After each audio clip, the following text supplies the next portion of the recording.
Lamell McMorris, welcome to the conversation today. Thanks, John. Thanks for having me. It is a real pleasure to be with you. Where are you joining us from? I am in Chicago and it is a little chilly and we actually got a little snow today. So, yeah. Oh, snow. I was just in Chicago just a few weeks ago. Beautiful fall weather at the time. And I'm in Yes. Salt Lake City area. It's also very chilly here, though we haven't had snow in the valleys yet. I love Utah. Beautiful, beautiful state. Well, it is just a pleasure to be with you today. Today, we're going to be talking about your book, The Power to Persist: Eight Simple Habits to Build Lifelong Resilience. I love that. We live in a world where resilience is really, really important. Things are kind of crazy, and um, the complexity seems to continually ramp up.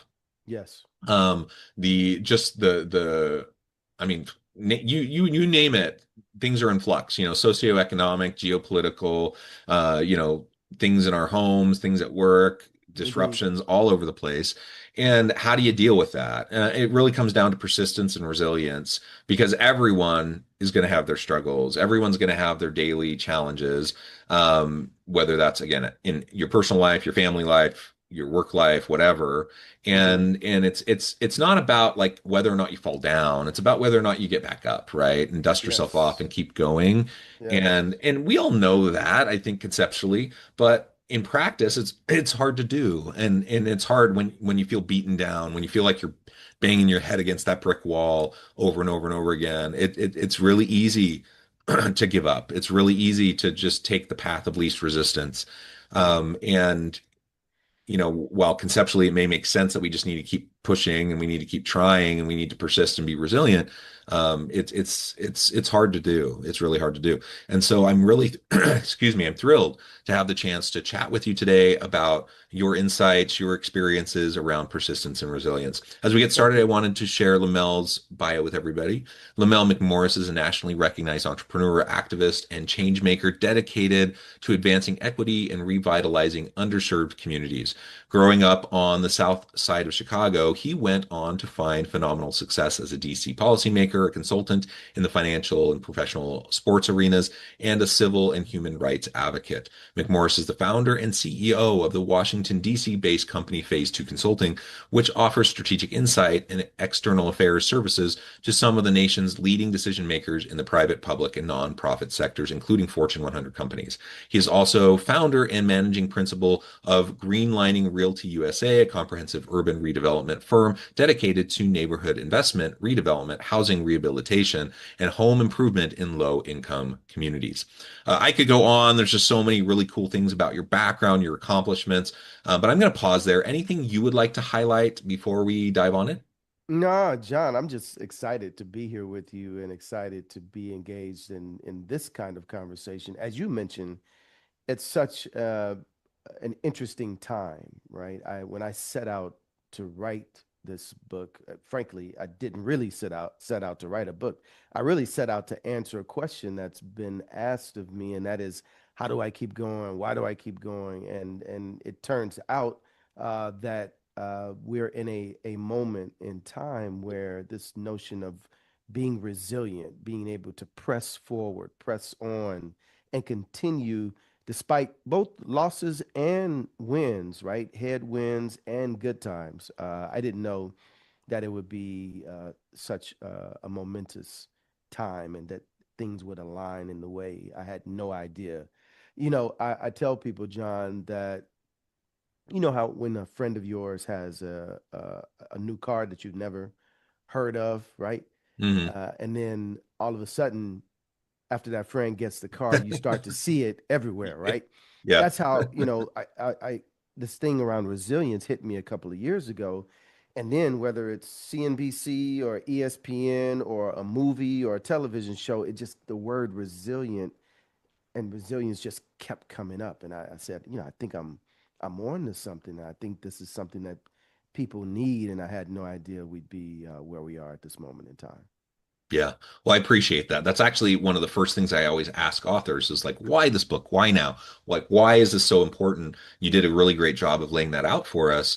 And you're right. Like it's a timely topic. It's one that gets a lot of attention. There's a lot of buzzword Right. buzzwordy, talk around it, but Right. oftentimes we don't get past the surface level of like Right. what it actually means and how it actually plays out. And there's also, just as a caveat at the beginning, like I recognize sometimes we can get into like toxic resiliency or toxic Hmm. persistence. And like I'll just say right on the outset, there are times where you need to protect yourself, you need to have appropriate boundaries. And there are times where it's better to cut and run. Like you do not need to Uh, continually put yourself in bad absolutely. situations. Is Certainly that not. what you mean by toxic resilience? Because you're the first person. This is the first time I've heard that. So tell Yeah, me. I mean, they're definitely like I've seen people that I would say have a toxic resilience mindset, and it's almost like Mm, they are like martyrs. Like they're just willing to mm, suffer endlessly ah, and not get themselves out of bad situations got it. because because they believe in resiliency. And Got it. resiliency is really great and it's really important. But there are times where you need to protect yourself or others around you, and it's just not healthy, to maintain that. And so I want to acknowledge that on the outset of this Yeah. conversation because yes, you need to take care of yourself. Yeah. Absolutely take care of Yeah. yourself. But we also understand life's not a cakewalk for anybody. And No, so we need to also build the muscle of being able to endure hard things because we're all going to face hard things and we can't indeed. we can't cut and run every last time we face a hard thing, right? So somewhere in between like being in a like physically or emotionally abusive environment at work or at home or whatever, that's one extreme that you don't want to be in. And on the other end, you're like, oh, I'm so, it's hard. I'm not going to do this anymore because I don't want to try. That's another end of the spectrum. And most of us find ourselves in between, right? We're somewhere where life is hard. We Right. face challenges. We fall down. We need to get back up. And that's where really I think persistence and resilience plays in. Yeah, I think, this notion of toxic resilience, when we talk about in the book The Power to Persist and this concept of resilience and the 8 habits that I talk about, I Hmm. hope that you and your listeners see a marriage between resilience and purpose. Yeah. Resilience and not being broken, but perhaps sometimes being bent. Resilience that is continuing to move us forward towards, just as you mentioned, towards some sense of healing, some sense of purpose, some sense of an outcome.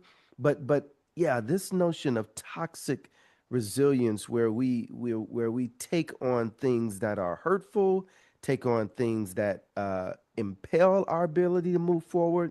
That's actually not what I think you and I are talking about today. Yeah, yeah, not at all, not at all. And so, what we're talking about today is really all about the empowering, ability of like a resilience growth mindset, right? That we can learn from setbacks.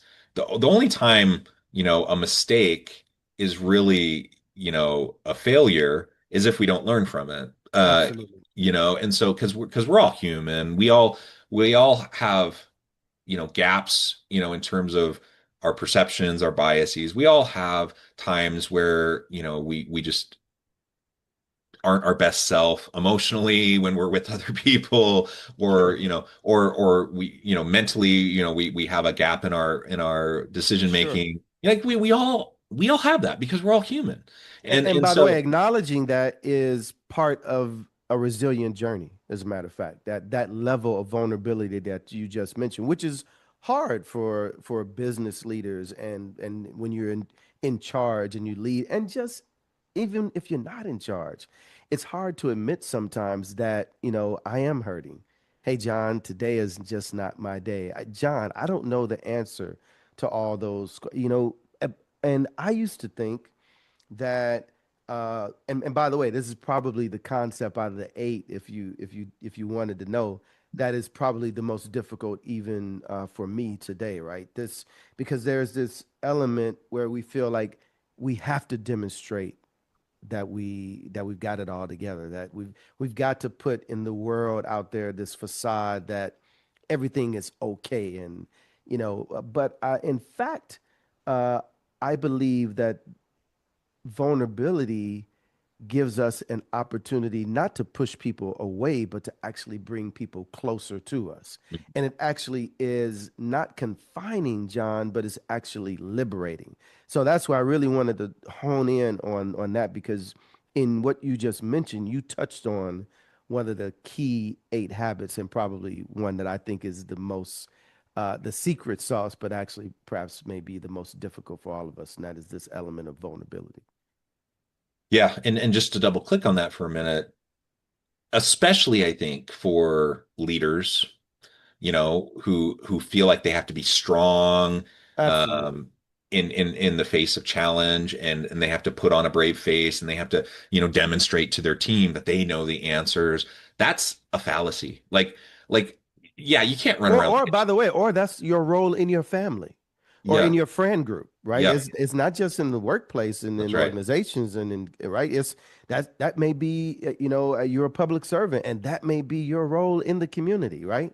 Where you always have to put on this front that everything is okay and all right. Yeah, I'm a father. I have 6 children, Mm, and they tease. We have a fun teasing relationship, and we have fun together. They certainly know I'm not perfect. right, right, right, And right. I'm glad that they don't think I'm perfect, or that I'm not trying to be perfect. I grew up, I don't know if it was a generational thing, but like growing up, I did think my parents were perfect. Like Yeah, I really did. And I remember how devastated I was when that bubble burst for me, and how I realized, oh, they are not perfect. They're just flawed humans. And and guess what? It didn't actually change. I still love my parents. Like I didn't actually like all of a sudden think my parents are terrible. It yeah. just became it was just the new reality, and it was jarring, you know? But I Uh, want to go back to your 6 children yeah. and the fact that you acknowledge that they know that you're not perfect.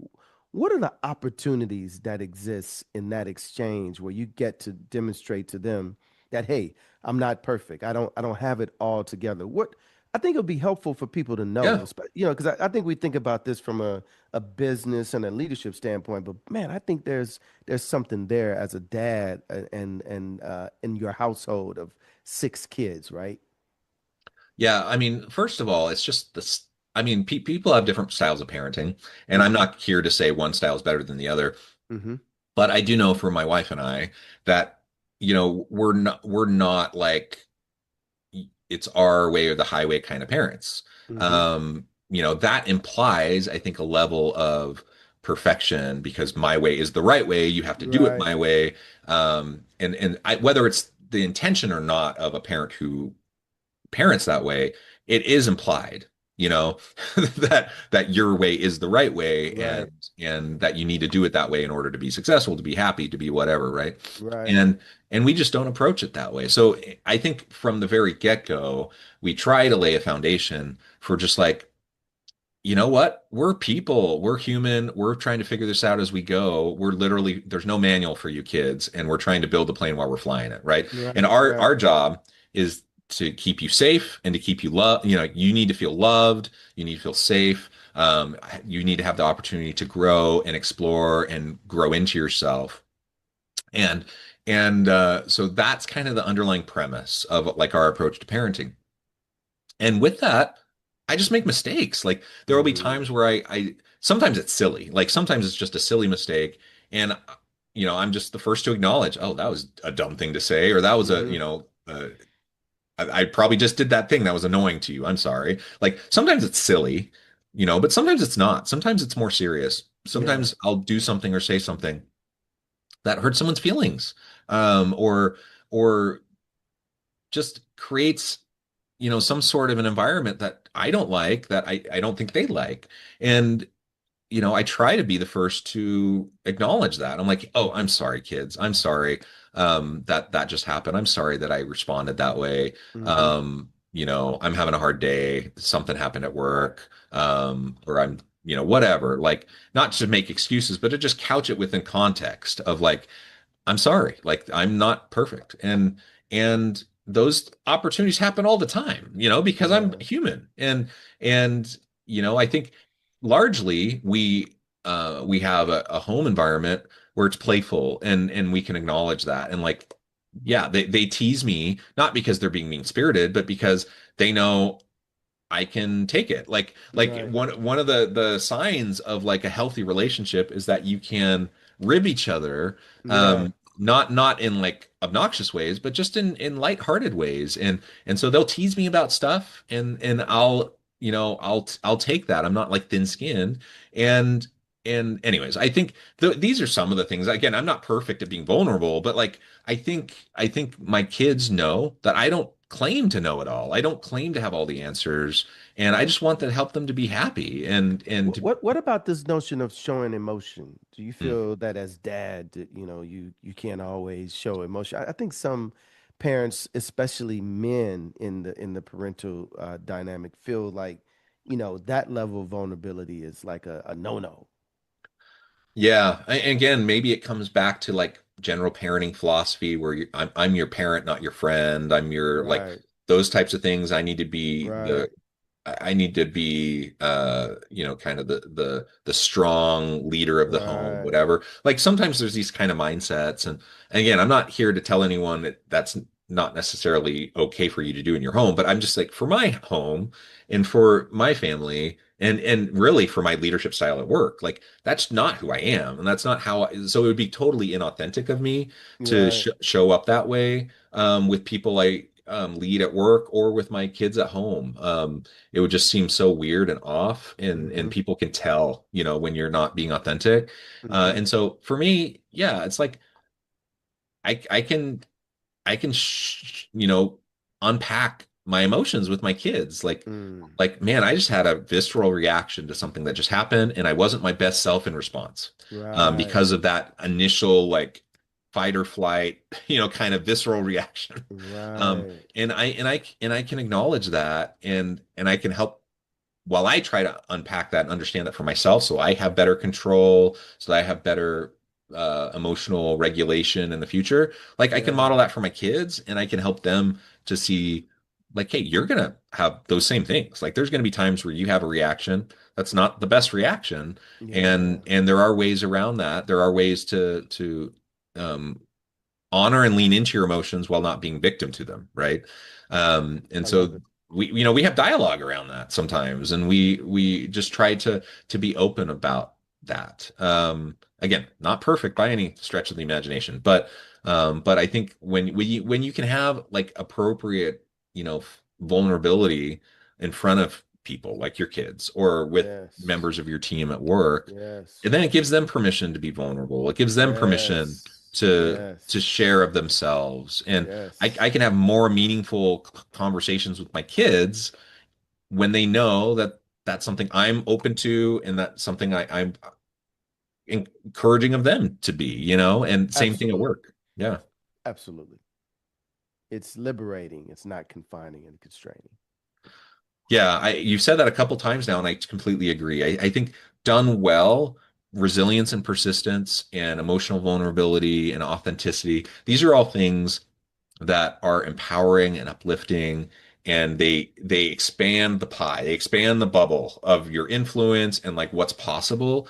Yes. So often we get stuck in fixed mindsets, we get stuck in zero sum games, and we Mm. think it's all like this competition, like my kids either respect me, or they're going to walk all over me, like that's a Mm. false dichotomy. Like that's Mm. not real. It can become real if that's how we act around them all the time. Mm-hmm. But Mm-hmm. like that's not a real decision. Like that's a false dichotomy, whether at home or at work or whatever. And if we can acknowledge that, then we can actually have, productive conversations, have meaningful conversations, and other people can be meaningful, like true to themselves, how they approach you and interact with you if you create that kind of environment. I love it. Indeed. Yeah.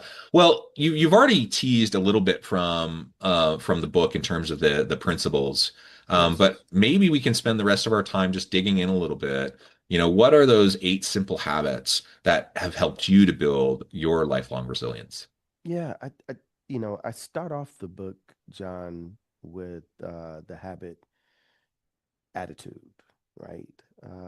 It sounds right simple, and I think folks have heard it, but this this, and you mentioned it earlier, putting yourself in the right mindset, it dictates so much, right? You almost can't get to the other seven habits effectively without embracing this first concept of attitude, and how our attitude really does dictate outcomes on our behalf. And then one, to really dig down, I talk about this notion of gratitude, this having an attitude of gratitude, and I suggest in the book that people every day just kick off your day with a gratitude journal. Just make a list of some of the things, because so often we focus on the negative, we focus on the bad things, but to kick off your day and to start your day with a focus on the things that are going well, the things that you're grateful for. That if you start off your day that way, headwinds may come, challenges may come, trials and tribulations may come, but kicking off with an attitude of gratitude. And I talked to a CEO, a friend of mine who runs a global entity, and he said, Lamell, I take a gratitude walk every Mm, morning. I like I that. thought that was so powerful, right? That this guy who leads this major global organization, but even he recognizes that in order to deal with his business outcomes, in order to be the leader of his team, of his family, of his home, he starts off his day with a gratitude walk. And so, that is a big deal. And I talk about the importance of focus as one of the eight habits. I talk about dogged determination, right? Mm, Really just being determined and unceasing and unwavering in our desire for the things that we seek and the goals and the outcomes that we're working towards. I talk about the power of a network, and I suggest that your network can sometimes equal your net worth. But mm, it's not the superficial, I see John at a reception and John and I meet and greet and we exchange, business cards. It's actually the investment and the power of building a relationship that emboldens a network of people that are leaning into you in ways that are beyond just someone I can call, in my Rolodex. But that, when my clients and friends and in business see me, the first person they ask about John is my mother. How's mm, your mom doing? Because if you mhm, know me in business or in personal, you know how much that means to me and how important my mother is to me. And so we'll get to profits and growth and the business relationship, but when we start in a place where we're invested, and but that those are, networking is surface and superficial. Those are relationships that are cultivated and worked on and built and nurtured over time. And so I really lean into that. And I in the last habit that I talk about in the book is, especially for my journey in business and in my personal life, is this notion of faith. For some of us, faith is defined, John, as the substance of things hoped for and the evidence of things not seen, right? mhm, And when you're in business, you're constantly working towards things and outcomes that you can't see today, but that you are hoping and working that they come to fruition in the future. And faith, sounds like this, overly religious concept, but what I've tried to impart, especially on young people, who are striving and climbing, is when you wake up and look in the mirror in the morning and you realize that you are the substance of things hoped for, that you are the living, breathing faith that we talk about, that you represent the substance and the evidence of things not seen for your family and your friends and the people that you're leading in business and the folks that you're working with in business and the folks who've laid a path and a foundation for you to do. When you realize and have the concept and the mindset that you are the substance of things hoped for, that you are walking, that, my friend, allows you to carry on a resilient journey in this life that money can't buy. It really is a principle of action. So, yes, Yes, we often talk about faith in religious or spiritual terms. yes, Um, and in fact, I would say it is in spiritual terms, regardless of organized religion. Like that's right. it's a principle of action. Like That's it's a right. principle of seeing how you connect with the world around you and with others. In your community and moving from conceptual to reality, right? That's right. And so there's a level of manifestation that happens through the That's faith that right. you have in your own action. And I'm not even talking about like woo-woo manifestation. I manifest this Right, into the right, right, universe. right. I'm just talking about like if you don't believe that there's That's the right. potential for you to accomplish what you're setting out to do, you That's right. won't do it, right? That's right. And That's right. so just having that faith in yourself, having that faith in your team, having that faith in your family, that helps you get through the hard times. No And doubt for about it. some, that's also embedded within a religious philosophy or religious paradigm. And for others, it's not, and that's fine. But like ultimately, it's all about how you're going to connect with other people. Yeah, I really love that. I think your ability to be resilient is so much stronger when you have a faith in something, a faith that is be more than just yourself, but Absolutely. it's also the people around you. It's your community. It's whatever, right?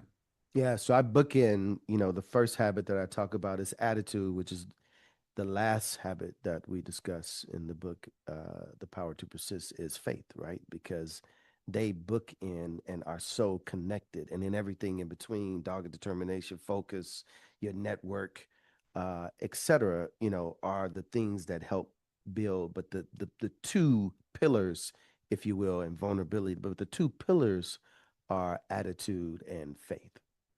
Yeah, yeah. And again, I love how you start with gratitude. The faith piece is so important.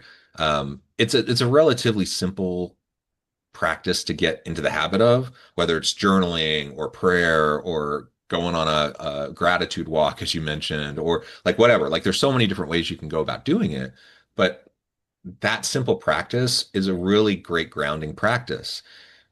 And let's be And I, honest, we live in a crazy world. Like there, yeah, no, there, no, we do. And by there's the a way, lot to focus on the negative, and we don't want to put our heads in the absolutely. sand, but like you can get overwhelmed by it. So you said a couple of things that I don't think we should gloss over. One, you mentioned that these are simple, and I set out to make these simple, and we cannot move past the fact that I'm intentional when I state that these are habits. That means these things we have to make a part of our daily rituals. That's how you build resilience. It's not a one-off, do it every now and then. These are eight simple habits that I hope everyone, young or old, can embrace these concepts and incorporate them in their daily life.